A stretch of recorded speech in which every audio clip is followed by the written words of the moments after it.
Hey Wildcats, Mr. Rob here. Today I'm going to help you use your portfolio inside of Student Dojo. Just to peel the curtain back a little bit, this is what it looks like on the teacher side. So when I'm in the portfolios, I can see the activities that I have created. I can also see the list of students. And when students start submitting things, their pictures and activities start appearing over here. So far it hasn't happened because I haven't given out the assignment yet. And when you click on a particular one, it gives you the title, it shows the directions that you have given to the students, gives you some information about who's been approved or who is waiting and turned it in, or it hasn't been submitted yet because it actually hasn't gone out, nobody's seen it yet. And then you'll see pictures, thumbnails of what they're doing. Alright, here we are logged in on Aureli's Chromebook and at our 3x3 links Semitropic homepage. Notice that the icons are a little different. It's an old version. Down at the bottom it says local cache updated and will be available next time you view this page. Refresh page now. Keyboard shortcut F5. Okay, let's use, we don't have an F5 on a Chromebook. Let's go ahead and come up here and reload the page. And then that should give us the updated icons. Okay, for you students, the first step is to go log into your dojo. So click on the social, click on the dojo. By now you should have already connected so that you have your correct monster and you have the class that you're looking for listed on the left. Let me go ahead and do that for Aureli. So it should look something like this, where she has the correct monster, and most importantly, the class that she is looking for is listed down here. Since I'm doing a video for my Avid kids, this is the Avid class, but you might have your own teacher's class name listed here. If you do not see the class that you want listed here, go back and watch my other video about how to connect and log in Dojo, but it probably has something to do with a button that would be here that would say Switch Student. You'd go back to the list of students, click on your name again, and it should refresh and give you the correct version connected to the correct class. Or you might have a button down here that says Add Class, and you can use the class code. In order to see the assignments or activities that your teacher has given you, you come down and click on the class name, and then you come up here and click Portfolio, and now you can see any activities that you have been assigned.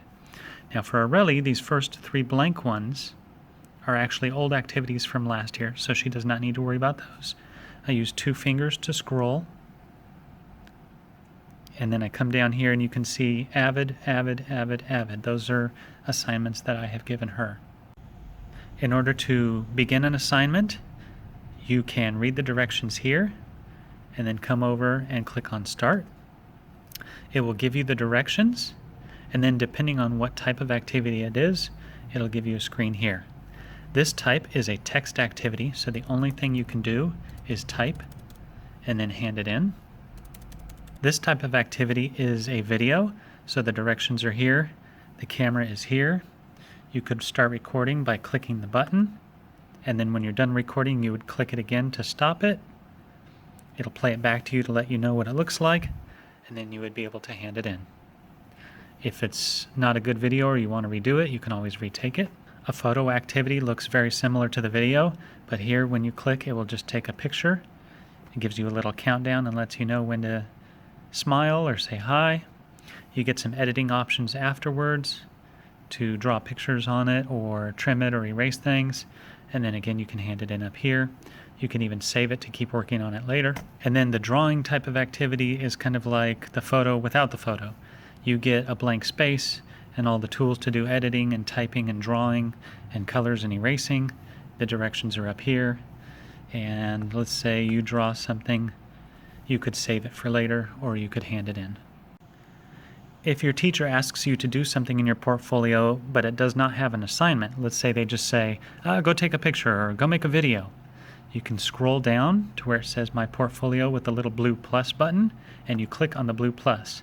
Now you can choose to add anything you want. You can do a photo, a video, a drawing.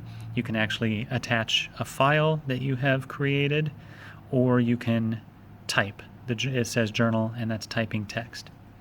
So all of the activities that your teacher can give you, you can also do anytime you want with the blue plus. Same processes to do the activity and hand it in. and it will end up looking the same on the teacher side.